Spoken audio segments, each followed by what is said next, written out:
Hey everyone, and welcome to my recap of the first 5 rounds of the Tata Steel Challengers. Today is a rest day, and we had great fun playing basketball with some of the other players. And when I came back, I decided I'd make a little recap of my first 5 games so far. And well, if you've been following it a little bit, you might have noticed that it's been a very rough start for me. I scored only half a point out of 5. But to be honest, it's not such a big deal for me. Surely I would have loved to have more points, but it is what it is. And before the tournament, my goals were very simple. I want to enjoy the tournament, enjoy the games. I want to show some fighting spirit. I don't want to make like boring draws. If I have a white, I want to just go for it and go play as good as I can. And I'm seeking the fights with these guys, and I'm hoping to properly compete with them and but okay, it's not really working out so far, but that's okay. I'm playing interesting games, so I'm really enjoying myself here. So I think that's the most important. I mean, I'm sitting here once in a lifetime. It's Tata Steel Chess qualifying for the challengers. Not sure that will happen too often, at least not for me.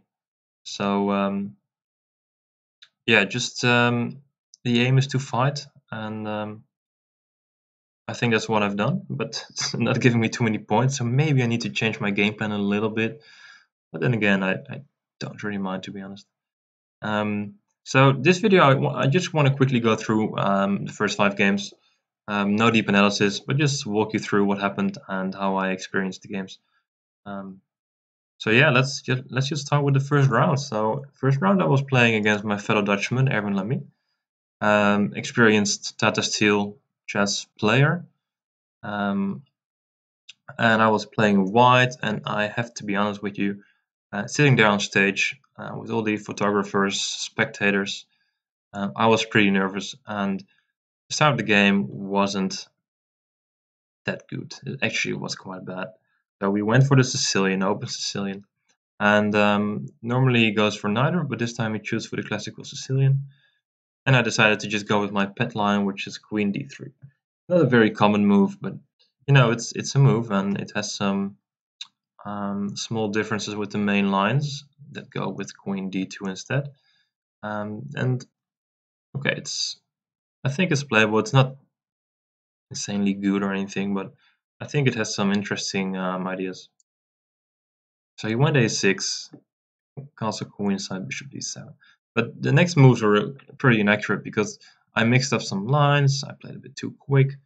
Thought that what I played was still in my files, which is not the case. And I just made some random moves which look good and you play often, but just not in this line and not in this combination. If I want something, I should probably go f5, which is what I went for 2 games later, but we'll get back to that. So I play bishop f3, queen c7, I play king b1, which all looks healthy, and he played rook d8. So far we both played pretty decent moves, you would say, but black is already in very good shape here. And I could remember after rook d8 I need to go queen e3, so that's what I did, because I was calculating all these d5 moves. Maybe it's possible, maybe not. But he just played a different move, and I totally missed it for some reason. He played h6, and the point is, if I go bishop h4 now, he has knight takes e4. And this little discovery attack on the bishop is quite annoying, because if I want to take the bishop, he takes the knight with check. I have to recapture, and he's simply up a pawn, and he has an excellent position, center pawns. This is just easily winning for black, I think. And the same goes if I take on f6. I'm giving up the pair of bishops, and he has so much pressure against this knight and against this c2 pawn. He can maybe also push d5 if he wants, so I didn't really want to play this either. So I went for a risky move. I played h4, and I just let him decide if he wants to take my bishop or not. But he wanted to play safe, and he went for d5 now, which is of course much better because all the lines that were interesting with h6 and h4 included, my bishop is hanging in all the lines basically. But that's just a problem. And okay, I went for ed5, and he has many options, I guess, to get an advantage. But he saw one, he liked it, and he played it. As easy as that. Took on d8, queen d3, took on a6. So material-wise, it's equal, but his position is so much stronger after this knight d5 move. It's a super knight supported by these pawns, protecting f4. He's eyeing my h4 pawn and also this knight. Bishop f6 coming next, rook b8, targeting b2. I mean, with opposite-colored bishops, the attacking side is always in favor, and he's definitely on the attacking side here. So I went for some moves, but it's already pretty much game over here. He just played it simple, improved his position, didn't allow any counterplay, and when he had the chance, he exchanged queens. And after that, he just pushed his pawns. It's 4 against 1 race. Not even a race, it's just a 4 against 1. He's just pushing. And okay, this even looks a bit awkward what he did, but it doesn't matter. It's all winning. So yeah, that was tough first game and not my best chess, which well disappointed me the most actually. I mean, losing is not such a big deal, but not getting to play your best that hurts a bit more. So let's move to the next game where I play black. So I'm gonna flip the board against the young German prodigy Vincent Keymer, who won the Grenke Open last year, which was very impressive. And well, he showed some very good preparation. I didn't feel like I played a bad game, but he didn't really let me get into the game at all. We went for this slow Slav. And this is all some theory. I actually had my last classical game before the tournament in this line, which went exactly like this. And I was really worried about his preparation because he was playing so quickly, and I knew he had checked the game, and he doesn't play this line that often. So I was a bit concerned, and I had to deviate somewhere. And I played King f8 here, which I knew was the computer recommendation, I think. But obviously he checked that as well, so he just kept on playing his move instantly. Bishop a5 I missed, which is a very, very clever move. The knight is pinned, and if I take with the queen takes b7. And it's just too many pieces hanging, so he'll get back some material. So this also scared me, so I went queen b8, and here I pretty much saw it coming, but what can you do? He played bishop e1, which is a very nice maneuver. Looking for, bishop g3, maybe bishop f2. And I decided I don't want a bishop on g3, so I played bishop d6. But now bishop f2, and his plan is easy. He's gonna push e4.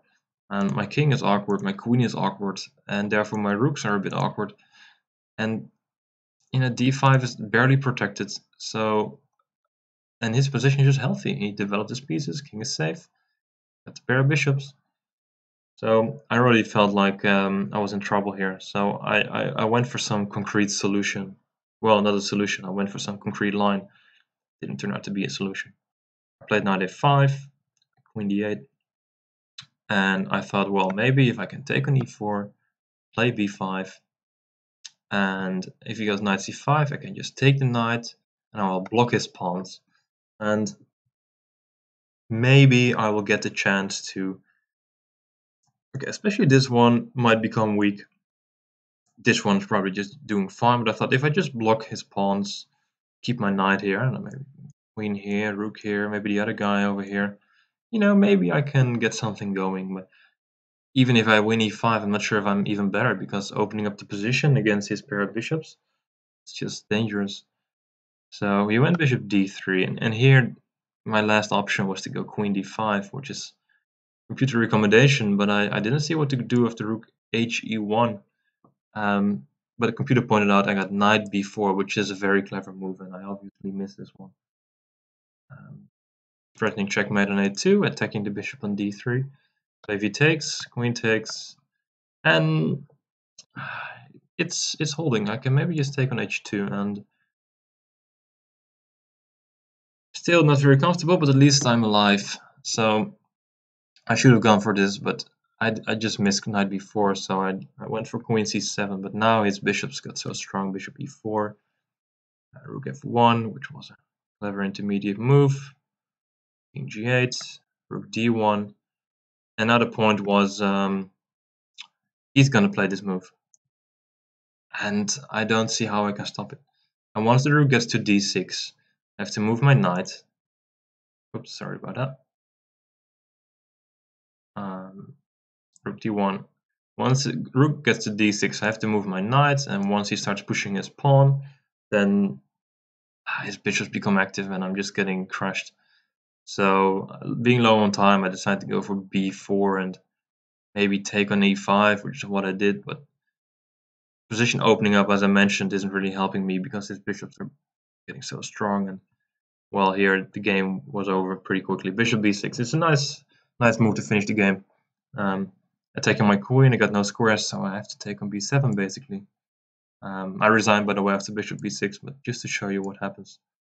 If I go rook here, you can just attack the rook and either queen the pawn or take my rook or whatever. And the endgame is just winning. So very, very convincing win by him basically. Good preparation, and he finished off easily. So not the best. 0 points, 2 games, but okay. Next game was the first game I finally felt like we were playing, and I was also involved and not just a spectator of my own games. I played against the world junior champion Parham Maghsoodloo, and he also went for the classical Sicilian. And now obviously I was better prepared, and I checked my previous game, so I knew the right order of moves, and he played a quick h6, which is interesting. And I decided to go for f4, and here I'm employing this plan with a quick f5 straight away. Not playing this rook e1 move, not playing this king b1 move, these moves I played against Lamy. I'm just going for f5 straight away. He castles, I'll take on e6, takes, bishop f3. You would have queen a5, which makes sense. King b1 also makes sense. Bishop e8. And now my plan is to do something with these two pawns, because that's the only weakness in his position. And well, they're vulnerable, and I want to attack them somehow. And one plan is maybe to transfer the knight to either d4, f4, and eye this guy. Didn't really feel like that's a good plan, because he's obviously going to play bishop f7, and then my knight maneuver looks a bit silly. So I went for bishop g3 to attack d6, forcing e5, and now I actually wanted to go bishop h4 back. I didn't play it, but I was intending to. The idea is simple. I just want to capture the knight, because the knight is doing a good job protecting the d5 square. So once I get the knight, I can get my own knight to d5, and then this is becoming a very strong square. That was the plan, but I was a bit concerned about bishop f7, because I'm giving him these moves. I just played the bishop up and down from g3 to h4, and I gave him e5 and bishop f7, the moves he wanted to play anyway, because why else would you play the bishop back to e8 a few moves before? And this didn't feel right. I can maybe play a3, because he's threatening some rook c3 and queen a2 kind of tricks. So I can play a3, but it felt so slow. But apparently I should go for this. And now, well, let's say he goes bishop e6. I can take. Apparently he can play bishop takes and knight d5, for example. And now at least I have this nice square under control, and I can put pressure on this d6 pawn maybe. So something like this was the plan. I know I can take on d6 maybe already, but it's just about the idea. But I didn't go for it, which is a shame. I went for knight d5 instead, because after knight takes d5, e takes d5. It's a bit risky, because once I take back with the pawn on d5, I know pretty much every endgame is looking very bad for me, because well, he just has a protected pass pawn, which is always nice. And my majority on the queen side, it's very hard to create a pass pawn. So, but I was hoping for enough play along the light squares somehow. But that was just bad judgment, because I didn't really get my queen and bishop on his diagonal. I got my bishop there, but he simply exchanges bishops, and I thought, well, that should be okay for me, because once the bishops are exchanged, he has a bad bishop, and I have, well, not a brilliant bishop, but at least it's better than his. But here I lost track. He played b5, and I went for something clever, but I just had to take the rook off the board, play b3, and rook f1, and now I control. This is an important square. I got that under control, covering c2, controlling the f-file, and maybe I can retreat my bishop and push these pawns and see if I can get some attack going. And he's playing on the queen side. I'm not sure if it's quick enough. I should have gone for this, but I played b3, and what I missed was a bit silly. I thought bishop h4. I thought, well, he should take now, and I get the f-file, and I'm a happy camper, which the engine doesn't even agree, by the way. But I missed. He just goes back to f8, and I'm not getting the f-file anymore, and that's just awkward. And here I saw his pawns coming. I had no plan, and I decided to exchange the rooks and hoping to get some initiative. But queen f8, another very strong move, offering the exchange of queens. Because if he plays something else like rook f8, I can exchange queens, and this is actually pretty interesting for me. And this rook endgame is either good, but he can also play with rook e8, for example. But even then, I can exchange queens, and I can go for the pawns on the queen side here, and my king is just going to run to e1 to stop the e pawn.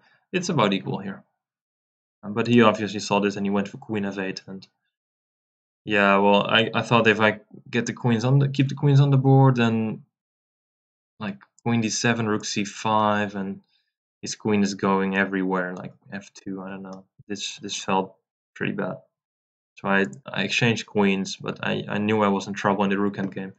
And in time trouble, I even went for a pawn endgame, which is not very wise, playing against the Paehtz pawn. But okay, I had a few ideas, but it simply doesn't work.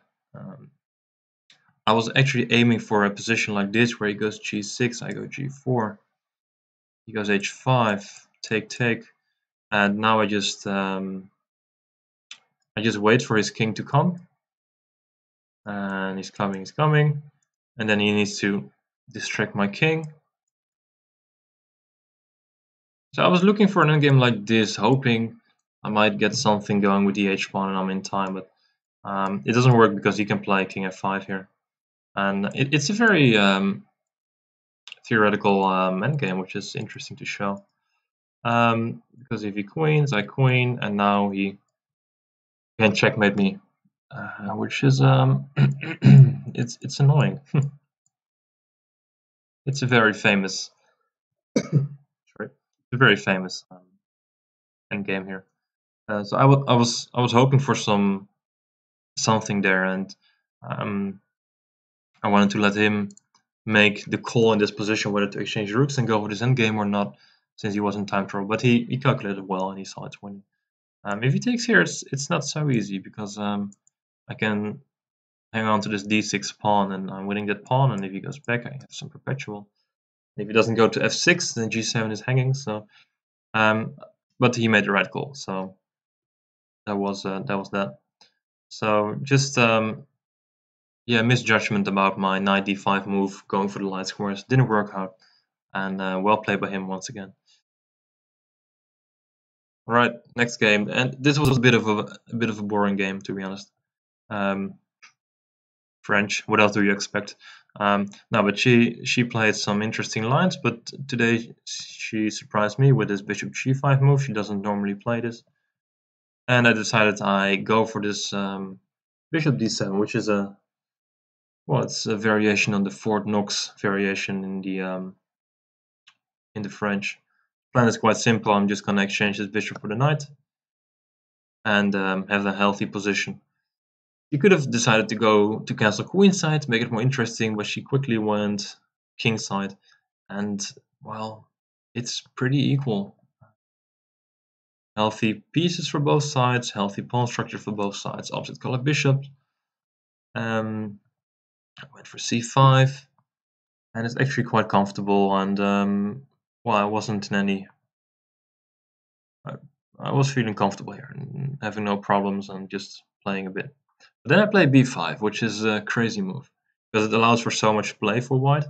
If you check with the engine, it's probably okay for black, but during the game it felt like a mistake. I should have just played a normal move, maybe just bishop g7 and slowly maybe try something. But I was too eager trying to at some point damage this pawn structure and hopefully weaken the position of the knight a little bit and activate my own bishop.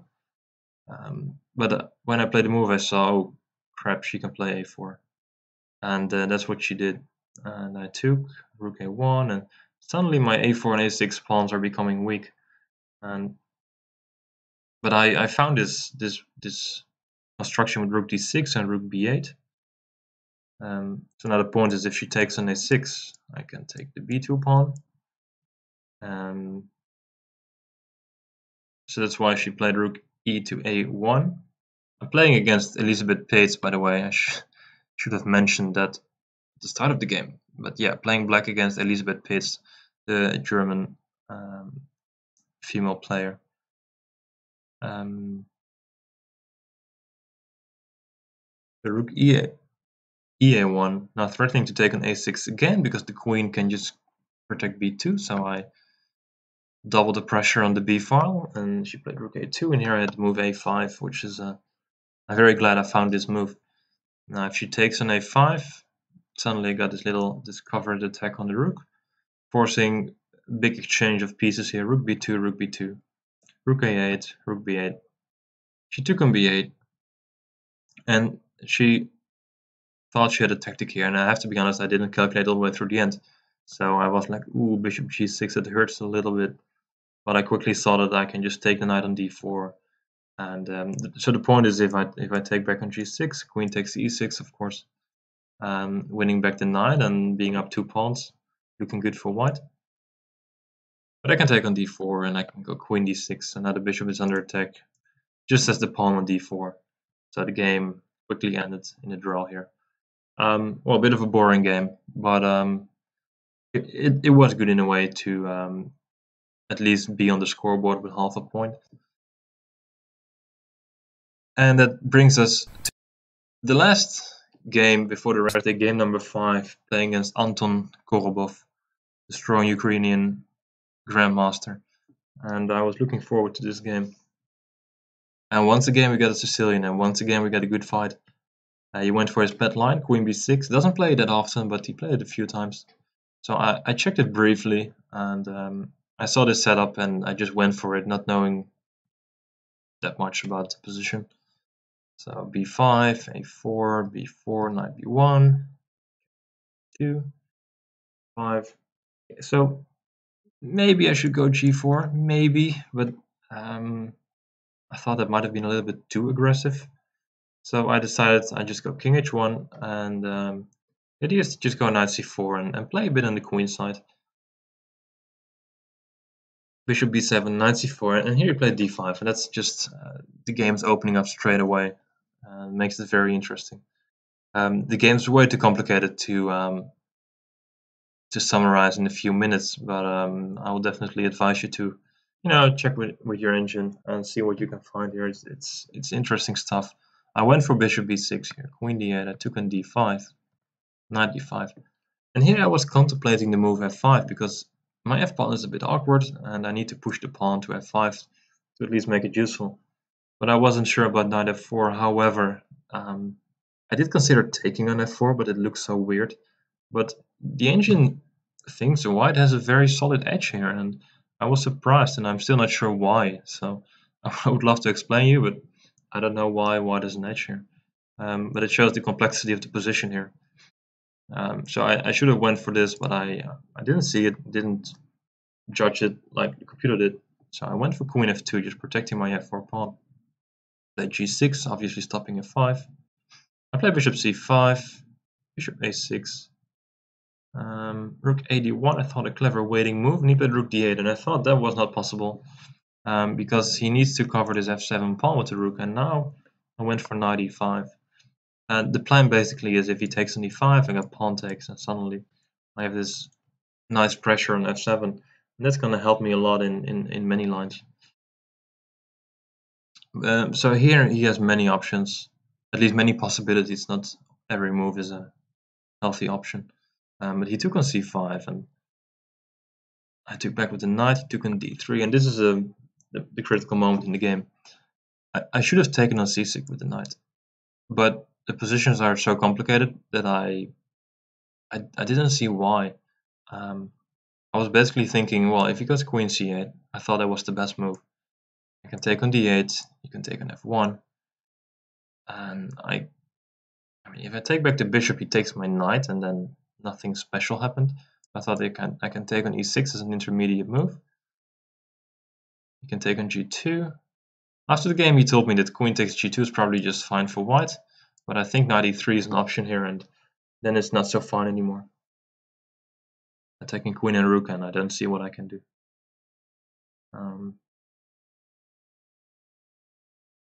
And going for knight f7, bishop g2, king g2, king f7. I didn't like this position because I thought my king was weaker than his king.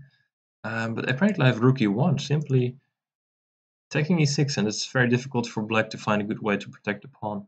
He has to go knight c7, but it looks very passive, and now I get some initiative. But my weakened king was the reason I didn't go for this, and I think his king is still a bit safer. So, but there's many more complications. Apparently, after the game, I think I found something like knight b7 as a move. This bishop is very awkward now because bishop c4, knight d6, and he's losing the piece. And if he goes to a6, then maybe I can take on a5, maybe. But this is all very complicated and very unclear because he has maybe knight f4, and well, things continue even more. So very complex position, but I'm not going into this any further because that will take hours and hours, and don't want to spend that much time here.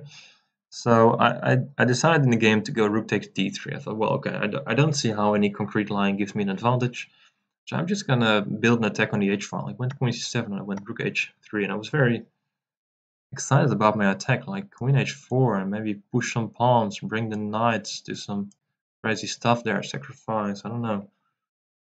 But he just played knight f6, and I missed that move. It looks so simple, but queen h4, knight h5, and it seems to be holding for black, and that's strange. Well, maybe it's not strange, but I clearly didn't see that coming.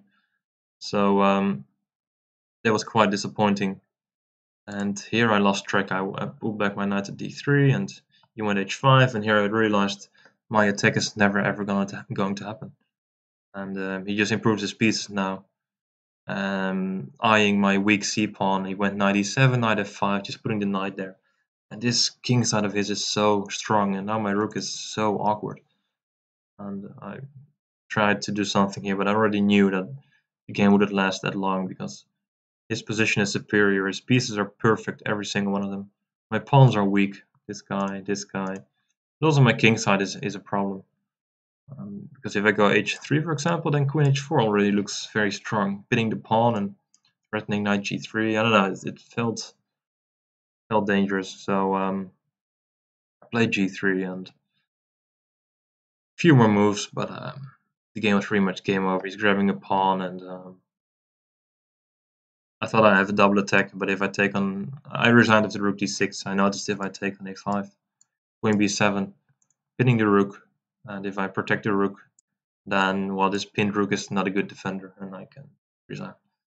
So yeah, rook d6 made me resign, and well, this game, I mean, it was very exciting. The middle game is extremely complex, and if you feel like replaying and watching some lines yourself, or check with the engine, I will definitely advise it because it's entertaining. So I did put up a fight, at least that's what it felt like, but I just made the wrong choices. And these guys don't make that many mistakes. So yeah, half out of 5. But I'm confident, and still 8 rounds to go. So plenty of opportunity to show my strength, and that's going to be my aim. I want to show these guys that I'm a bit stronger than half out of 5, and I can put up some good fights and compete with these guys. So that's the plan for the next rounds, and I'm also planning to do another recap on the next rest day, but we'll have to see how it goes if there are not any other plans. So that's it for now. If you have any questions or things you want to know, ask, whatever, feel free to drop a comment, and I hope you guys enjoyed watching, and hopefully see you all later.